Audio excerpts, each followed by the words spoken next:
We love it. Yeah. It's Maria, vaping and mutton tops is not going to be the title of your biography. Right. No. Vaping and muffin top.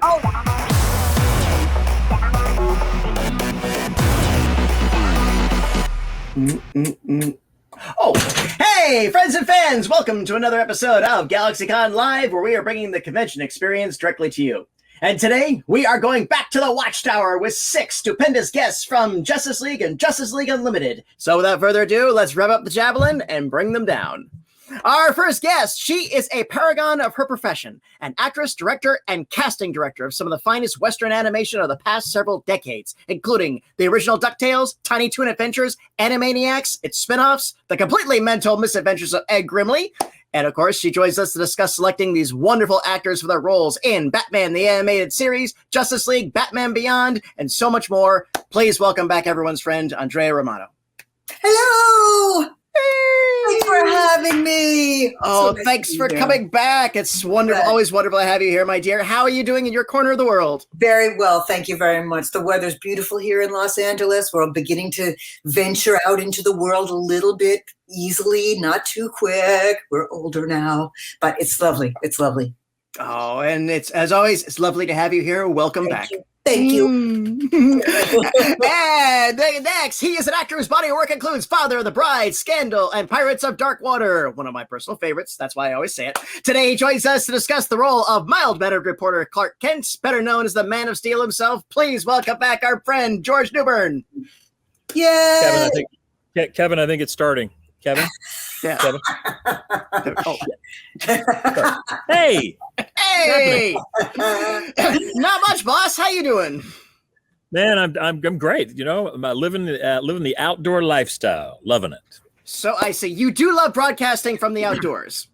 Yes, I do. Ladies and gentlemen, howdy, Lulu. I do. Yeah. Pukey voice. I love that pukey voice. Yeah, you know. George Newbern, the new Ewell Gibbons. Stalking the wild asparagus. Yeah. Still had a heart attack, that guy, which is always weird to me. Anyway. So much for Brad Wright. George, how you doing? Yeah. How you been? I'm doing great. Looking forward to being out in the world, just like Andrea mentioned. It's very exciting, and everybody, I get a little spring in everybody's step. I'm sensing. I can't wait to get to these real in-person cons. I can't wait. Oh yeah. We're getting there. We're getting there. But George, as always, glad to have you here. Glad to have you back. Betcha. Thank you, Patty. Congratulations on the kid getting his cap and gown. Yes, sir. Yes, sir. Thank you, man. Well Thank done. you. Proud dad. And next, she is an actress whose roles include Camp Rock, Wizards of Waverly Place, and the highly undervalued series Key West. Today, she joins us to discuss the role of Lieutenant Shayera Hall of the Thanagarian Army Intelligence, better known on Earth as Hawkgirl. Please welcome back Maria Canals-Barrera. Hi! Thank you. Beautiful. Oh, you do. Wow, you look blue, but not in the depressing way. Good. Maria, how have you been? I've been very well, thank you. Very excited that everything's opening up as well. Yeah, very excited. Oh, we are getting there. We're getting there. I think society is going to have a vaccination scar from all this, but we're getting there. Yeah, absolutely. True. Well, Maria, so glad to have you back in good spirit, and always a pleasure. Thank you. I'm glad to be here. I can't wait. Ooh, and speaking of people I can't wait for, he is an actor whose credits include Pulp Fiction, Futurama, Samurai Jack, and a ton of other stuff. Today, though, he joins us to discuss the role of United States Marine John Stewart, later recruited into serving as Green Lantern of Space Sector 2814. Please welcome back Phil LaMarr. Yeah. Hey, everybody. Hey, Phil, how are you? I'm doing okay. Actually, I'm having more trouble transitioning back to normalcy than I did transitioning Leaving normalcy. Yeah. Hey, only child, single mother. I'm used to being alone and entertaining myself. But now I got to go outside and talk to people. I know. And shave. Sure. Wait, you want me to come in? I'm worried about our social skills too, our ability to actually carry on a conversation without interrupting other people when we're actually in a room with other people. Yeah. Yeah, he raised a good point. Well, let's bring in someone who's always delightfully polite. She's an actress whose roles include Star Wars, The Force Unleashed, the revived version of Suspense, and the upcoming series Masters of the Universe Revelation. Today, she joins us to discuss the role of Princess and Ambassador Diana Themyscira, better known to the Patriarch's world as Wonder Woman. Please welcome back Susan Eisenberg. Yay! Hi, everybody. Hello. Hi, Susan. How are you? Reunited, and it feels so good. I mean, I'm with my pals here. It's all good. Thank you for asking. I'm with Phil, though. It's harder to get back into the world. It feels all like very daunting to me, but grateful that we're at this point.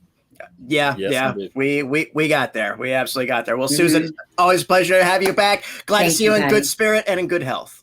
Thank you, Patty. Absolutely. And finally, he is an actor whose body of work includes Kennedy, Tour of Duty, and George Washington. Today, he joins us to discuss the role he's been brilliantly performing since 1992. Billionaire layabout Bruce Wayne, better known as the Dark Knight Detective Batman. Please welcome back everyone's friend, Kevin Conroy.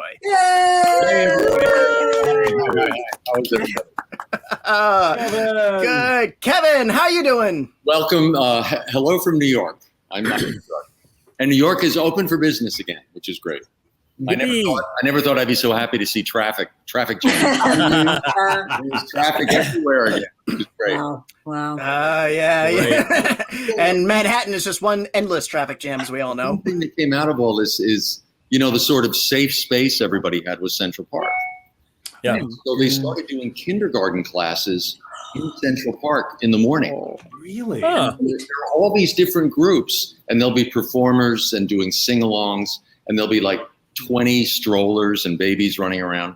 And it's a way to get the kids out of the apartments and in a safe space in Central Park. But it's created this wonderful sense of community that didn't exist before, which is Oh, great. that's so cool. Yeah. Nice. Very cool. That is very nice. Oh, well, Kevin, as always, glad to have you back. Glad things are going well with you. And all of you, once again, welcome back to the GalaxyCon virtual stage. And Am I the only one who feels like we're, like Bert Convy game show introduction? I feel like I'm about to have to press a beeper or a buzzer or something.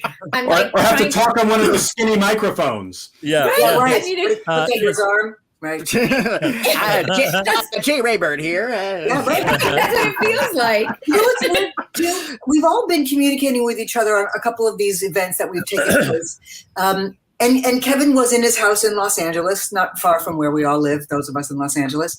But since you've gone back to New York, I miss you even more. And I know that we're only communicating this way. I'm still not seeing you in person. But the fact that people are literally in other places now makes me miss them more. So I miss you even more.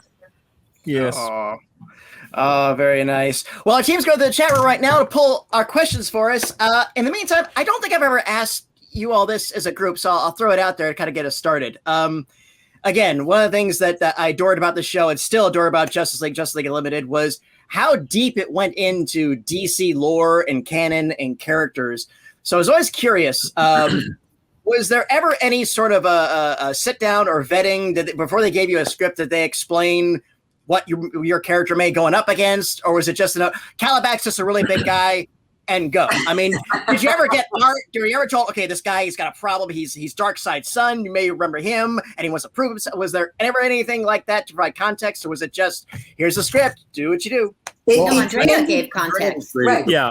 Andrea gave us context. It would Thank depend you. on Yeah. who I was talking to. If it was someone like Phil, who I know had read plenty of comic books and actually knew Phil. the difference between which Yeah. Green Lantern we were speaking about, then I didn't have to give him too much information. But other people who were coming into it as guests, you mentioned like Darkseid and those kinds of people, those kinds of characters. Sometimes, not only did they need information, I had to learn it myself. So I would do my research. I would do it online. I would do it with Bruce Timm and Paul Dini and all the various people who could give me information. And then as a person who didn't know much about it, I'd be able to kind of figure out what does that actor need to know in order to perform it. Not all the stuff, because there's so much, you're right, there's a lot of deep history. But that doesn't always help the actor to know all that stuff. I need to know what they needed to know to get the performance for that script. Exactly. And feel comfortable. Yeah, I didn't imagine they would hand you a copy of DC's Who's Who and you had to, but just this is what the character does. They're a shooty villain. They're a punchy villain. Is there a go. DC Who's Who? Because I should have gotten that a long time ago. Actually, I don't think there was back then. I don't know that research document. I should have seen that. Yeah. For a while, DC was putting them out. It was mostly they realized they could keep their internal notes and keep the continuity better, and they could also sell them. So yeah, they had these bios, what the powers were, and blah blah blah blah. So I imagined you got photocopied copies of them, but obviously you know not. what? So. Bruce Timm and Paul Dini and those guys, they loved to tell me the story. Dwayne McDuffie, they loved to tell me. And kind of their version of it too, which made a difference because we were all working together to create a version of many of these characters that had never been seen, animated, and fully fleshed out in any way. And so it was kind of fun to have their input and then go, okay, I want to take a little bit from him and a little bit from him. And then, George has something he wants to add. That's his idea. And Susan has something else that's hers. That's not necessarily clear in, say, a Bible for a series. Yeah. And then everybody got their chance to bring the reason that I cast these people is they had something to bring to the party. Yeah. And so they bring their stuff to the party. A lot of things are discovered actually in the studio, which is what's so wonderful about having all the actors there. The interaction between the actors and the characters. You have 2 hours to put a show together, and you've got to come sort of with your A game and perform, and know what you're going to do, and then feed off the other actors. So it's quick. It's a quick process. We have 4 hours to do it. We would do it in 2. But the creators gets 4 hours. Kevin had a massage. Kevin had a massage after 2 hours. Once you guys understood it, once you guys had it down, it flew. It did. It flew. Those sessions were sometimes almost too short. It's like, I'm sorry, it's only 11:30, but you guys gotta go. There was always that dreaded time where you and Bruce would go out. Like we would all go out to get a break, and you would like see if we had pickups. Right. And there was always that. Oh God, I hope I don't have a lot of pickups. I hope Kevin or Melissa had the pickups. Well, they say that the best days of an actor's life, the day the job starts and the day it's over. I mean, that's just the way actors are. Yeah. Right. There you go. But the reality of that is that fear, Susan, about having pickups. The good news is having some pickups. The bad news is if you have none, because if you have none, you could be being replaced. No. Yes, it's the truth. I don't like that. If there's nothing, it's like, what? Let's not pick them up anymore. Now, none of you guys can be replaced because you had years with me. But if a guest came in and they were just struggling and never going to get it, which you discover after 2 hours, then they were often being replaced. And it would be, Phil, can you stay after school? George, can you stay after school? Can you stay after school? Some lines. I love it way you've referred to it like that, and like we do it with Michael and Sarah and Batman, and that raises a good point. Yeah, when you go to an audition and they say thank you, and then that's it. Step it back for a bit. Try it like this. Try it like that. Thank you. It's like right. Yeah. Thanks for coming out today. So great to see you. Yeah. Exactly right. Don't let the door hit your butt on the way out. Don't let the door hit you, right? Absolutely. Well, thank you for sharing that with me. Our fan questions are good to go, so let's go ahead and roll our first one.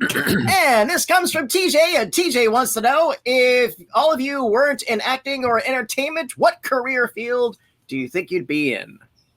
Wow. Los Feliz Park. Oh, career field. No, I would be homeless in the park. I think I would be in landscaping. Just saying. I know you're asking me specifically, but I'd be in landscaping. I love landscaping, gardening, landscaping, some form of that. Cool. Now, weren't you doing that last time you had your accident with a ladder? I always. Well, thank you for pointing that out. Yes.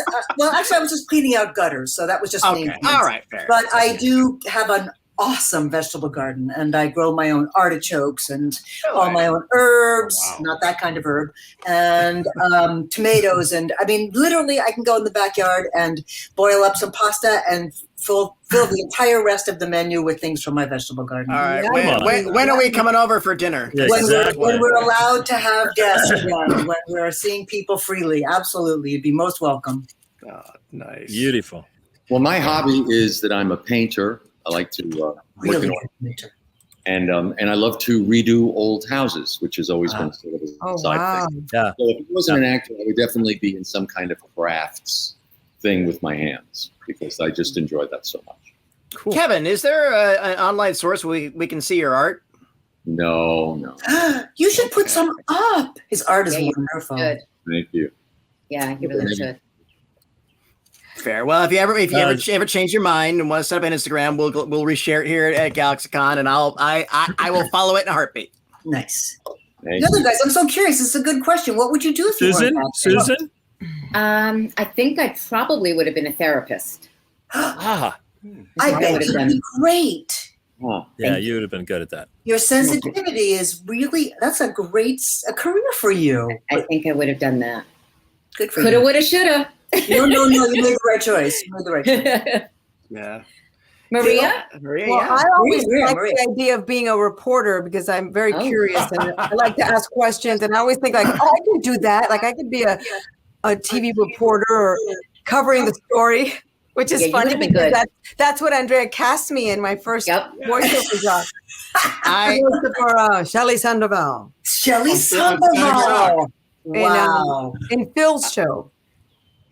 Static Shock. Static. Phil's show. Static I Shock. like to think also that I don't think I'd be as good, but I've wondered about advertising and like how to sell something, but I don't think I'd be as good Cool. at that. And then something that I love to do is I love perfumery. I love investigating all the notes that go into creating fragrances and but I don't like that's something I discovered that could actually be something you actually do. Like Sure. Yeah. I didn't even know that. But anyway, sounds like I'm going to do a lot of other things, doesn't it? Georgie, did you go? I would. I was always a musician in musical theater growing up. I think if I could just make my living doing two things: singing, playing my guitar, and farming. I'd like to be a farmer. I'm making olive oil, and I love being outside and in the dirt with my hands, and I love to grow things and make music. So that's what I would do, and maybe that's what I will just do when I don't get any self-tape work. That's what this is going to be. So George, you make your own olive oil and like what kind of quantities? I mean, I have 20 acres in San Ynez, and we've got about 2.5 acres planted in olive trees. So, depending how big these trees get and how much we're harvesting about 30 trees now. We'll eventually be 150, maybe double it. But it's just so fun to me. I love it. I like some. You got it. You all got some. You're all coming getting it. I want George Newbern's super olive oil. It is organic, handcrafted, artisanally made, extra bespoke. Yeah. And Maria, going back to your earlier thing, I just totally picture you in front of the White House at night. The president is met behind closed doors to discuss the latest crisis. Yeah, I could totally see you selling that completely. Phil, what are you thinking, Phil? What would you be doing? Oh gosh, I don't know. I have no idea. Phil, I see you as the coolest teacher at the school. Right. Well, when I was little, I was like the smart kid in the family, and nobody in my family ever went to college. So like, oh, he's so smart. He's gonna be a scientist because that's what, if you're smart, that's what you would do. Pretty sure that was not what I was going to be doing. So other people wanted you to be a So scientist. you had no backup plan, Phil. It was acting or nothing else. Wow. Well, yeah, actually, my last job before acting took off, I was proofreading court transcripts and delivering them. Wow. Cool. Wow. And I actually enjoyed that. Huh. Because actually, yes, I would probably be doing something where I can pay a lot of attention and make and tell people they're wrong. Okay, all right. Proofreading a court transcript. I didn't do it. I did do it. Yeah. You gotta have some fun with that. But That's TJ, thank you. Great question. Good question. Here's one from Christy who wants to know, what is your favorite live action DC movie or show? Oh, darn. Well, that's an easy one for me live action. because I would definitely go with Wonder Woman. Nice. The original Linda Carter? Well, Linda, I mean, Or the that's movie? Amazing, but the movie. The more Yeah, recent movie. movie. I thought the first movie was, mwah, just extraordinary. I didn't even think about the Linda Carter series, but of course, yeah, that's up there as well. So yeah, that's my easy answer, you guys. I like the original Batman, Michael Keaton. Oh yeah, Oh that yeah. was great. And Superman with Christopher Reeve. Oh my God, my So heart, good. So my good. heart, So good. the best, So good. the best. Well, That's one of the newer versions was Smallville. I thought Smallville was a wonderful reimagining Yeah, it was. that world. I thought that was very, and that really did kind of set off a bunch of other things that then, encouraged by the success of that show, continued. Except for that, It gave you guys your Flash too. Michael Rosenbaum, I think he was a weak link, don't you think? I know. Very weak. Very weak. Yeah, Oh, we He's love good at. We love We adore him. No one would believe that guy is a villain. Not when he makes such a great hero. Mine was terrific. the very first Superman movie with Christopher Reeve. Yeah. Yeah. And the actress that played Lois Lane was so funny. and Margot Kidder. Margot Kidder was so funny. Awesome. You got me. Who's got you? Right. Right. That's right. The theme song. I remember we were all singing the theme John song in Williams. the parking lot. My uncle was like, I'm a Star Wars fan, and I rate Star Wars fans when I say, I'm sorry, John Williams' greatest single work is the Superman March. It really is. nice. It really is something. Yeah. Nice. Yeah. Truly. Really is. In my humble opinion. So I'd have to go with I'd have to go with Superman with Chris Reeves, and then Yeah. also Zack Yeah. Snyder. I like Zack Snyder's Justice League cut a lot. I don't know, Really? maybe a lot of people didn't. Oh yeah, I was. I got You to had narrate 4 that hours book. to Actually. spare? Good for you. Pardon? You had 4 hours to spare? Yeah, I know. I narrated the book about how it came about, and it's pretty fascinating. And then having to get to see the assemblage. Yeah, it was long, but it was really good and gritty and better, I believe, than the other one. I was so neutral in that whole. I don't know why it was a controversy among some people, and it was just like, look, there was one version and there's another version, and people, you can like both. It's okay. It's like it's like the buffet at the restaurant. You don't have to eat everything. Just get what you like. You're good. You know. Right. Yep. So Phil, what was your what you got on the live action side? Woo, that's so tough. Because I mean, Batman is my main character. Thank you, Kevin. And I really do love the Tim Burton original Batman. Although I don't think they really gave us enough Batman. We had to wait till the animated series to really feel Batman. Yeah. And nowadays, actually, my daughter and I are watching Superman and Lois and really loving. Is it? Huh.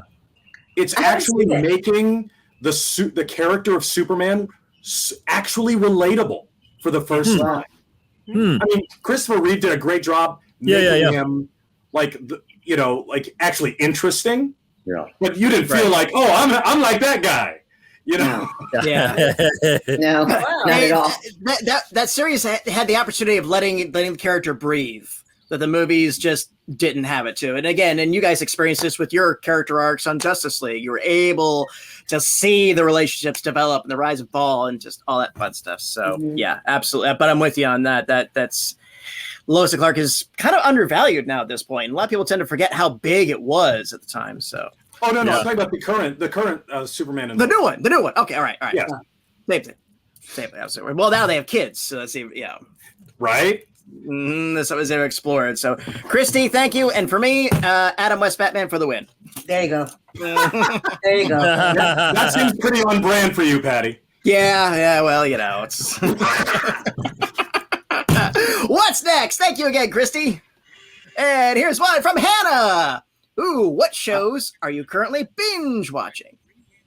Everything on Netflix. Everything. Please, I know it's ridiculous. Everything on it this year. It's crazy crazy. how much wonderful programming they have. And I only just signed up for HBO Max, right? That new, relatively new streaming service. The one with all of your work on it? Yeah. Yeah, it has a bed. Yeah. But I got to just watch Hacks to watch the series, which is many like levels of my world colliding. Gene Smart I've known for a long time through a bunch of friends. Chris McDonald I've known for a million years. Yeah.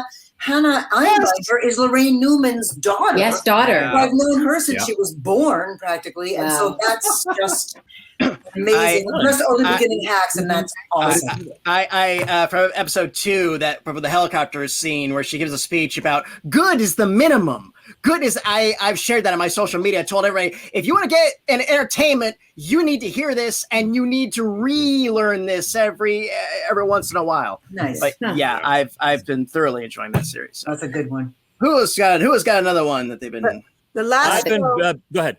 the last show that I binge watched was Fleabag.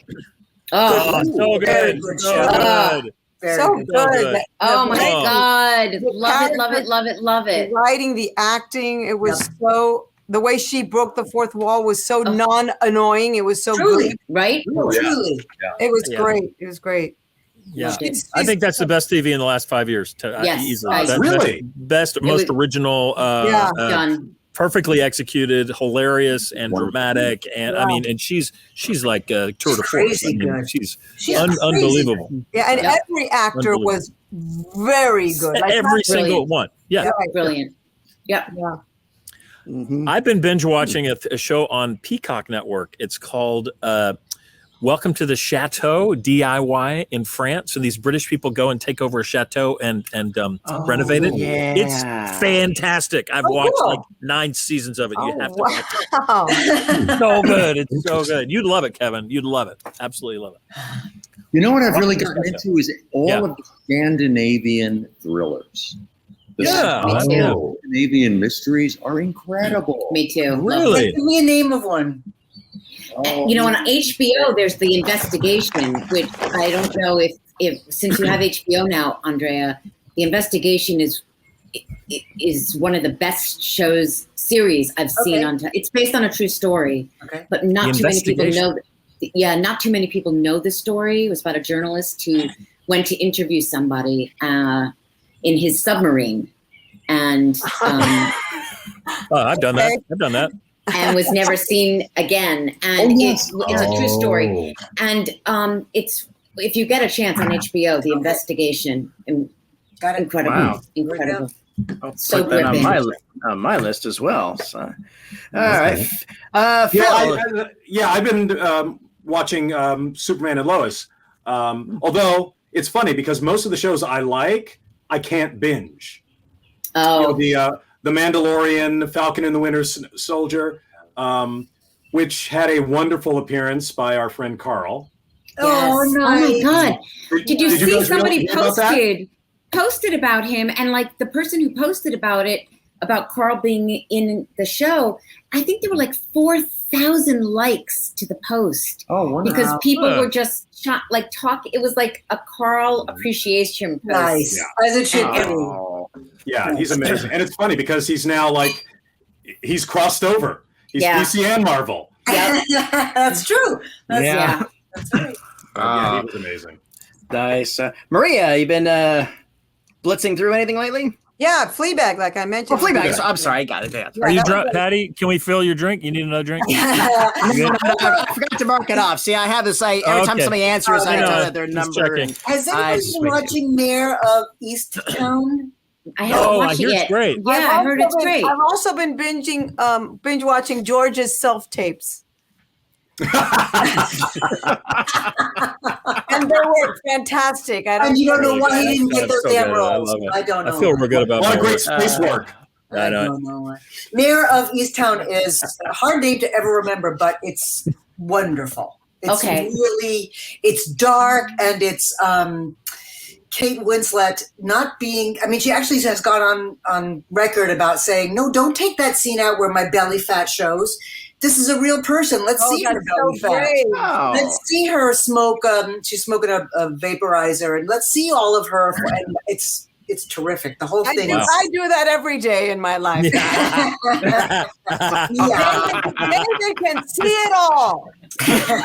Right, just It's pretty. It's so awesome. funny that Maria says that, Patty, because Maria is so put together. Like Right. of I all think of she us, wakes up in full makeup, Right. doesn't she? in full makeup. full makeup. That's right. It took me 10 minutes to do it because I enjoy it. I've already told you how much I enjoy it. You love it. You love it. Yeah. It's Maria, but can you vaping and mutton tops is not going to be the title of your biography. right? No, David and Muffin Top. Oh, you know what else? You know what else David and I have been watching? Are documentaries about musicians, like the Bee Gees one. The Oh, that was so Dolly Parton one. good. Bee Gees one was phenomenal. Amazing. Did you see the Tina Turner one? It was phenomenal also on HBO. I'm going to Check see it that out. one. It's The great. Dolly Parton one was so So good. So good. and the Beach Boys one, my gosh. Haven't seen that one yet. That was Okay. really great. Nice. Hannah, thank you. It was a great Good one. question. And let's roll another one. And this comes from Babs. Who would your hero's hero be? Who would your hero's inspiration be? Oh. Either a historical figure or Everyone's thinking so hard. Well, no, I'm pretty sure John Stewart would be the Reverend Dr. Martin Luther King. There you go. Yeah, Makes no sense. that's a good one. A man who changed the world through sheer force of will. Good one. Good one. yeah. Boy, it's hard to say. Who would Batman be inspired by? I know. Real. That's a tough one. I That think is. that's the hardest one to Real answer. tough. Actually, Gosh. His father. Well, of course, but still. In the comics, there have been flashbacks and influences. There was a private investigator that Batman admired growing up when he was learning detective skills and learned under that and whatnot. Played by Liam Neeson. Yeah. Look, there's bats on my screen. Ah, bats are getting me. That's That's cool. Who did that? Who did that? that. Oh, that was Paul, our producer. He's Thanks, you know, Paul. That was was great. fun. Oh wow! I love that. I love it too. Well, it's funny because, Diana and Shayera, they didn't grow up with TV and Yeah. Right. Diana's hero would be Zeus. Right, exactly. Right. Exactly. Yeah, Athena. Athena. No, I think Athena. You're right. I think Athena and her mother. Hippolyta. Yes. I think Hippolyta, would probably be her inspiration. Definitely. Maria, do you have Superman's any dad, thought about maybe? this? I don't know. I can't think of either. He didn't Who was mention the biggest sitcom star on Thanagar? Lucille Ball, another redhead. There, That's great. I'll get deep into the lore in the Thanagarian The society. Arthur Man. There's a character called Calmoran who led the Great Thanagarian Uprising that freed that was their revolution that freed them from the yoke of alien tyranny. So Thank I you. love that you know that. Calmoran, Love that you know that. Calmoran or Lucille Ball, yeah. Lucille Ball, yeah. Yeah. And Calmoran had an Abe Lincoln beard and a big spear. So it just so there you go. So Lucille Ball had a fake nose. Okay, that felt The lit one on that fire. That lit on Yeah. fire. Yeah. Oh, Yeah, right, there you go. God, best episode ever. and fake red hair, but that's another story. That's right. So, George. I don't know. mean, I would say maybe his dad, the farmer dad, his sort of Pa adopted Kent, dad. yeah. Yeah, Pa Pa Kent. Kent, Yeah, maybe, the Kents. or Moses, maybe Moses. He was a leader, and or Zeus, or I don't know. I thought about that. I think it's the Kents, and I think I I think it's the Kent. I know Paul in one of the commentary tracks for Justice League, the Christmas episode. Actually, they go at lengths when he's visiting home, Right. and they say, thank God for the Kents because Right. without that Grounded Superman him. would They never grounded been him. never been the man that he was. That's right. I agree. There you go. Yep. So absolutely, Kevin. Yeah, tricky. For Bruce Wayne? Yeah, Yeah. I don't think there is I don't think there was a role model for Batman because he reinvents himself. Right. He does. He's creating a new archetype. You know what I mean? He's creating a new standard by reinventing himself. So I don't know if there is a role. Yeah. The closest might be Thomas Wayne, his father. Right. Yeah. Would have the man he would have become if the tragedy hadn't struck. Yeah. Right. Yeah, that's always true. Andrea, in the business side of things, was there ever anybody that on your side of the equation that you sort of looked to and said, I wonder how, I kind of liked how they did this line of work. You mean, yes, certainly. Gordon Hunt was my mentor. I love Gordon Hunt. Absolutely. Gordon Hunt was a remarkable director. He was an actor first a million years ago. He was a coach. He was the director at Hanna-Barbera for a million years. He was a private coach as well. He taught acting classes. But what he instilled in me the most was creating an environment where actors feel comfortable to take risks, to make fools of themselves on purpose, because at the time we were making shows like Smurfs, and that's what you do is you go silly and broad, and you didn't want to feel stupid doing that. And so he was never afraid to do his bad version of what he wanted them to do.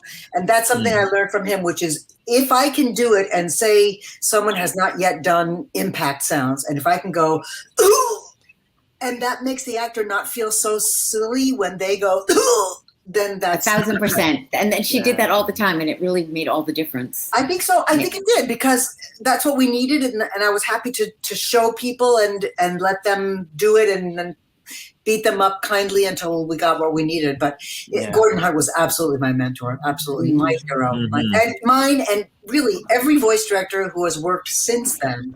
We're talking since the early 80s for sure. They all owe a debt of gratitude to Gordon Hunt, because he taught us all about treating actors kindly. Because there's especially with casting directors too, there's this weird attitude that was prevalent for years and years about casting directors treating actors badly. And I never really understood the thinking behind that, as far as how do you get a good performance from an actor when you treat them poorly? Actors are sensitive creatures, and that's why you hire them and not technicians to do the job, because you want their sensitivity. And then to embarrass them or squash that creativity, you're defeating yourself. So I always had an attitude as a casting director of, I want you to come in and get the job. If you are the first person through the door and you are awesome, and we could actually cast it on that first audition, I've done a really good job and I look good. So I want to give you everything you can to do a really good job. And that was something that Gordon also instilled in me. Well, see, that's interesting, Andrea, because that philosophy that you and Gordon approach it with, not everybody does. I think there are a lot of casting people who think their job is to make the producers happy. Hold on a second. If it kills a couple of actors, so what? I mean, because some producers have that attitude. Actors are cattle. Yeah. Right. Get me 3 more. Right. But yellow them, you know? Right. And so they think, and most of those people don't understand the acting process the way you and Gordon do. Right. So they just think, well, if I get one that looks pretty and it says the words right, it'll be good. Yeah. Isn't that a shame? I fought against that my whole career. It was all about fighting for the actor, fighting for the right person for the role, whether or not they were well known yet or just beginning. It was all about and I had a pretty good sense of it. I had a pretty good feeling for who could do it and who would not be devastated by the process. Because the truth of it is, once you guys came to work for me, you were in the thick of it. It wasn't like, oh, let's spend a whole lot of time and teach these people how to do this. It was like, we know you can act because you showed me that. I can teach you voice technique. That's something I can teach you in a very short amount of time. How not to pop, how not to have wind on the microphone, how to do all those kind of things. But I cannot teach you how to act in a 2 to 4 hour session. So you all were good actors, but then you were absolutely thrown into the deep end of the pool, and it was Bruce Timm and remarkable musicians and editors and all kinds of people at the top of their game. And together we managed to make something, truly special. Well, you're right. A lot of people don't really understand the creative process. Indeed. And how sensitive it is and how vulnerable you are. I did a production a million years ago. There was for Broadway with Donald Sutherland and Ian Richardson of Lolita. And Edward Albee had written the adaptation. So it was such a wonderful opportunity for a young actor. It was one of the first things I did in New York. And as we were rehearsing, the producer, who had never produced anything before, so he was just writing checks. He didn't know what was going on. Right. He said in rehearsal one day, he jumps up, pulling out his hair and says, "What am I paying for all this time for? Why don't they just do what they did at the auditions?" And Ian Richardson leans over to me and whispers in my ear, "You're in deep trouble, my boy." We're in deep trouble, my friend. Oh dear! Oh my gosh! Wow. That is hilarious. Yeah, It was a famous flop. It was a famous flop. protecting actors from Wow. producers was a large part of my job. Protecting actors from producers who didn't know how to talk to actors, or I really did have one situation. This is way before Batman or any of that, where a producer actually said, and I won't swear, I'll bleep myself, but he said, "Can you just get that actor to do what you want him to?" Yeah. Well, if I could, I would, but they're actors and they have ideas, and we just let's get him to do what the blank we need him to do. It doesn't work that way. It doesn't work. I that love way. it. But yeah, He wanted wooden parrot puppets. correct. And there was a real trick and a real art that I learned about how to use the talkback button, which was discovering which producers I could allow the actors to hear, and I would never let anyone near the button when they might say something, because they didn't really mean to be as mean as they were. They just didn't understand that an actor's temperament. And this is what I always said was, if you alienate an actor at the very beginning of the process of an animated project, you've lost the whole thing, because we start it. Other than the writing, we're the first process. And then everything else is dependent upon what the actors have done. And so if you alienate them from the get-go, you're not helping anybody in the whole process. And it's certainly not fun. But there were people, and there was time, and Kevin and I have a great story about Bruce Timm, back at a time when Kevin was living in New York and Bruce and I were in LA. And we were beating Kevin up for a reading, and we actually had a very good reading that we could use, but we were just beating him up because that was what was fun. I know what you're going to say. And finally I said, no, and I would leave the button open quite often because Bruce would have a lot of input into what was happening. And I thought Kevin can take it. And at one point I hit the talk back and Bruce says, "It's fine." And Kevin took about 20 minutes on, "It's fine. Fine. For 20 minutes. The worst thing he could say. It was the worst thing. It really was. It really I would was. rather he said, "That was horrible." Right. And then, of course, It's fine. We said it a million times to him afterwards. Every session we did afterwards, after Kevin would give a read, he'd say, "Bruce, was it fine?" Fine. Was it fine? Oh, So my God. good. Oh, wow. Well, Bab, that was a wonderful question. And GalaxyCon viewers, this has been my time with the cast of Justice League and Justice League Unlimited. Once again, ladies and gentlemen, absolute delight. Any final words for our audience before we go? Get vaccinated. Thank you. Get vaccinated. Get vaccinated. And thank Welcome you. to our world. So that we can Yes. all Yeah, so we can see you.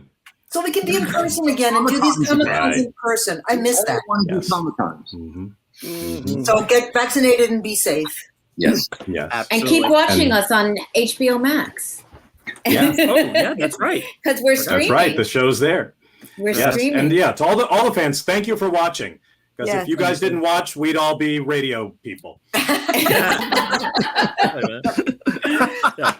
Patty. This is No lovely. problem. Once again, my pleasure to host you all. Thank you again for joining us on the GalaxyCon virtual stage. Thank you to our audience for joining us, and thank you for those great questions. Hope to see you all again soon. Until then, bye-bye, everyone. Take care, and remember, smiles are free, so spend them often.